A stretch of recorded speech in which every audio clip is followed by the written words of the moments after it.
আসসালামু আলাইকুম। আমার রাজু এবং সাজুর মানে আমার মোরগ মুরগির খাঁচার মাপ এক ভাই কমেন্টে করছে, এক ভাই না কয়েকজনই কমেন্টে করছে যে এই খাঁচার মাপগুলো কত। তো ওদের খাঁচার মাপগুলো হচ্ছে 24-24-24, মানে চারোদিকেই 24 সাইজ, মানে 24 ইঞ্চি। কারণ এই এত মানে পাশ দেওয়ার কারণ আর উচ্চতা দেওয়ার কারণ, উচ্চতা ওরা তো মাশাআল্লাহ অনেক লম্বা, দেখতেই পারতেছেন যেভাবে দাঁড়াইছে পুরো একদম খাঁচার সাথে মিশে গেছে। তো স্বাভাবিকভাবেই দাঁড়াইছে যাতে ওরা ঠিক মতো দাঁড়াইতে পারে। আর পাশেও আছে 24, কারণ ওদের লেজ যে বড় মাশাআল্লাহ, যদি একটু পাশে 24 সাইজ দিলে আর কি সুন্দর মতো ওরা আরামে দাঁড়াইতে পারে, তাহলে লেজের সাথে বাজে না। তার জন্য আমার হাজব্যান্ড এই 24-24 সাইজের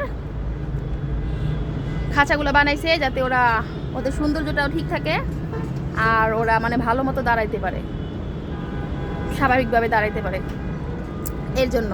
আর মোরগ মুরগি আমি 4 জন মানে 4 পিস 4কেই মানে সবাইকেই আলাদা আলাদা রাখি।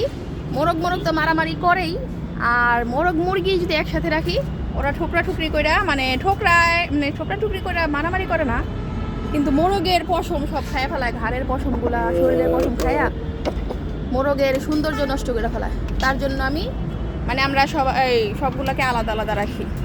কারণ মুরগির স্বভাব আছে মোরগের পশম খায় ফেলায়, যে কয়েকটা খায়াও ফেলাইছে মুরগি পশম খায় মোরগের সৌন্দর্য নষ্ট করে ফেলায়।